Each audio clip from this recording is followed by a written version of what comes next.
Hello everyone. कक्षा 10 वालों के लिए इम्पोर्टेंट क्वेश्चन लेकर आए हैं गणित विषय के। परीक्षा के लिए बहुत ही महत्वपूर्ण प्रश्न है। पेपर में किस तरीके से आएंगे तो देखते हैं। पहला प्रश्न, सही विकल्प चुनिए। इसका पहला है 65 और 117 का HCF होगा। तो जब HCF ज्ञात करने को आएगा तो आपको क्या करना है, 65 और 117 का HCF है जैसे, तो 65 का गुणनखंड करेंगे।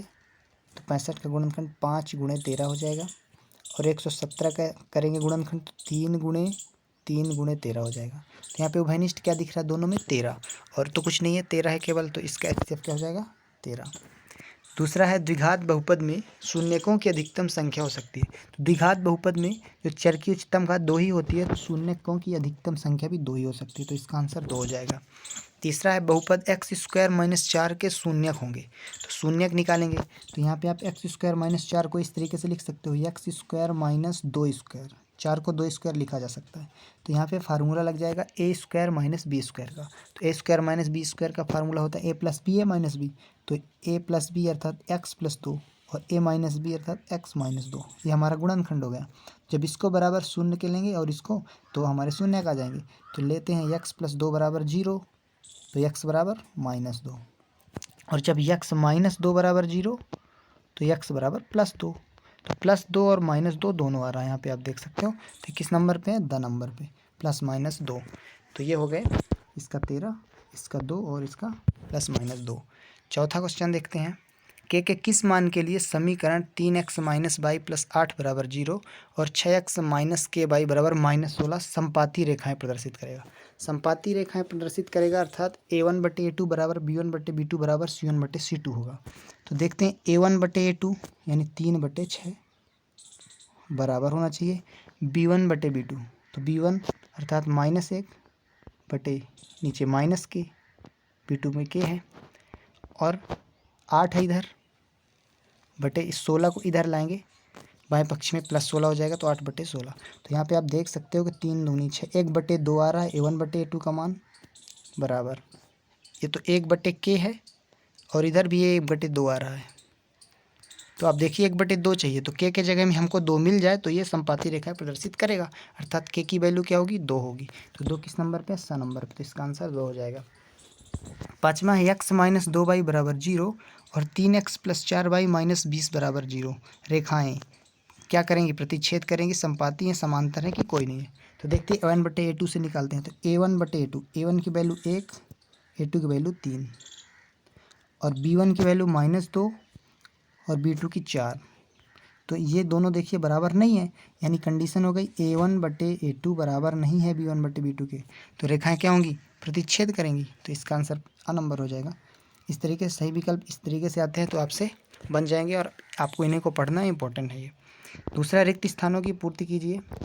उसका पहला समीकरण 3x² - 2x + 1/3 = 0 का विविक्तकर है। विविक्तकर आता ही है, तो कैसे लगाएंगे, विविक्तकर आएगा तो आपको क्या करना है, b² - 4ac, ये विविक्तकर का फार्मूला होता है। तो इसमें आपको रखना है b² - 4ac। तो b की वैल्यू क्या है, -2, तो -2 का स्क्वायर -4ac, 4a की वैल्यू कितनी है, 3 गुणे c की वैल्यू कितनी है, 1/3। तो 1/3 से 3 कैंसिल हो जाएगा, और 2 का वर्ग 4 हुआ, इधर भी केवल 4 बचा, तो 4 में 4 घटाएंगे तो 0 आ रहा है। विविक्तकर का मान कितना हो रहा है, 0, तो यहाँ पे 0 भर देंगे। दूसरा, एक द्विघात समीकरण ax² + bx + c = 0 में कोई वास्तविक मूल नहीं होते यदि। तो हम जानते हैं यदि मूल ही नहीं होंगे, यानी विविक्तकर का मान ऋणात्मक आएगा, यानी 0 से छोटा, तो d से बड़ा होगा 0, तभी मूल नहीं होते, इसका आंसर हो जाएगा।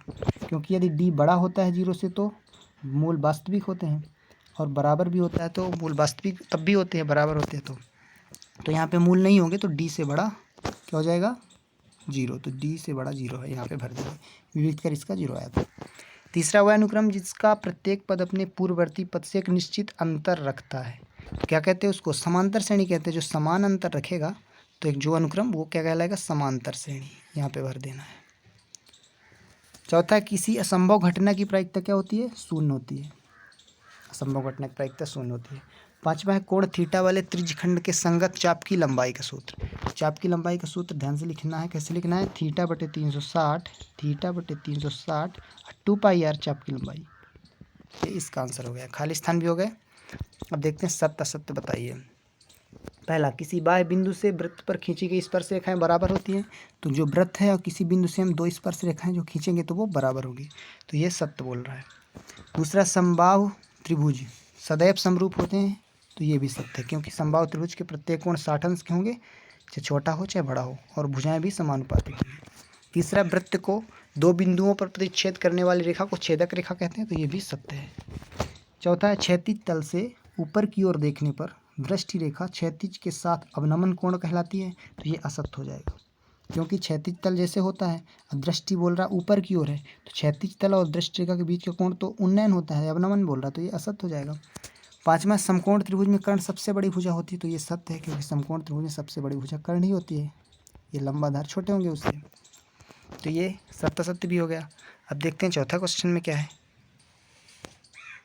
प्रत्येक एक शब्द वाक्य में उत्तर लिखिए। तो मध्यिका का सूत्र आया है, तो मध्यिका का सूत्र आ भी चुका है। तो अब क्या लिखेंगे? मध्यिका का सूत्र होता है L+N/2 - CF, और इसके बटे में F होता है। ये पूरा डब्बा बंद कर दीजिएगा आप, N/2 - CF का, और गुणे में क्या होता है? H होता है। L+N/2 - CF/F × H, ये मध्यिका का सूत्र हो गया। दूसरा है 2, 2, 3, 5, 3, 6, 7 का बहुलक क्या होगा? इस तरह का कन्फ्यूज करने का क्वेश्चन यदि आता है तो इसको ध्यान दीजिएगा, क्योंकि इसमें बहुलक क्या होता है? जो सबसे अधिक बार जिसकी आवृत्ति हुई हो। तो यहाँ पे 2 को देख सकते हैं आप, 2 बार है, और 3 भी 2 बार है, तो इसका बहुलक क्या होगा? 2 और 3। तो दोनों लिखेंगे, क्या लिखेंगे? 2 और 3। निश्चित घटना की प्रायिकता लिखिए। निश्चित घटना की प्रायिकता सदैव क्या होती है? 1 होती है, तो इसका आंसर 1 हो जाएगा। बेलन का वक्र पृष्ठीय सूत्र लिखना। क्षेत्रफल का वक्र पृष्ठीय क्षेत्रफल का सूत्र क्या होता है? 2πr/h। बेलन का वक्र पृष्ठ होता है 2πr/h। पांचवा, स्पर्श रेखा और वृत्त के उभयनिष्ठ बिंदु को क्या कहते हैं? तो स्पर्श बिंदु कहते हैं इसको। क्या कहेंगे? स्पर्श बिंदु। ये बहुत ही इंपॉर्टेंट क्वेश्चन है, आप ध्यान से समझिएगा इसको, और इनको पढ़ के जाना। इस तरीके से कोई भी क्वेश्चन आता है तो आपसे बन जाएगा। पांचवा में है सही जोड़ी बनाइए। साइन कॉस से आता है त्रिकोणमिति से। तो देखते हैं इसमें क्या है। पहला है साइन 60। तो साइन 60 का मान क्या होता है? √3/2। तो ये देखिए यहाँ पे है √3/2। कॉट 30 का मान केवल √3 होता है, तो ये 20 सामने ये इसके। तीसरा है सेक स्क्वायर थीटा -1 रूट में है। तो इसको ढूंढना है कि इसका क्या होगा सही। तो ध्यान दीजिए कि एक सर्वसमीका होती है सेक स्क्वायर थीटा बराबर क्या होता है? 1 + tan स्क्वायर थीटा, ये होती है सर्वसमीका। तो यहाँ पे सेक स्क्वायर थीटा -1 किया है, यानी tan स्क्वायर का मान होता है वो। सेक स्क्वायर थीटा -1 ला के उधर क्या होता है? tan स्क्वायर, लेकिन रूट लगाया है तो tan बचेगा केवल। तो tan यहाँ कहाँ पे है? देख सकते हैं आप, ये tan F नंबर पे। तो इसका क्या हो जाएगा? ऐसे घुमा के आते हैं क्वेश्चन। चौथा है सेक थीटा बटे tan थीटा। इसको ध्यान से समझिएगा कैसे लगाएंगे। सेक थीटा बटे tan थीटा। सेक थीटा क्या है? 1 / cos है, और उसके बटे में tan थीटा है। tan थीटा क्या होता है? साइन बटे कास। तो बटे में तो गुणे में जब लिखते हैं तो साइन बटे कास में लिख के क्या लिखेंगे? कॉस बटे साइन। कॉस बटे साइन थीटा में, तो कॉस कॉस कैंसिल हो जाएगा, 1/sin बचा, यानी कॉसेक आएगा। तो इसका आंसर क्या हो जाएगा? कॉसेक हो जाएगा। पांचवा है रूट में है 1 - sin स्क्वायर थीटा। तो इस ये तो सर्वसमीका होती है कॉस स्क्वायर थीटा, तो एक कॉस निकल आएगा रूट में, तो कॉस बटे साइन केवल कॉट आ जाएगा। कॉट कहाँ पे है? डी नंबर पे है। तो हमने आपको ऑब्जेक्टिव जो 5 होते हैं 25 नंबर के, वो आपको बताएं। इसी तरीके से पढ़ना है आपको, और यदि कोई डाउट है तो आप कमेंट करके बताइए। इसके आगे के पार्ट 2 में हम आपको बाकी क्वेश्चन कराएंगे। बहुत ही इंपॉर्टेंट क्वेश्चन है ये, और हम आपको इसको पूरा बताएंगे। Thank you.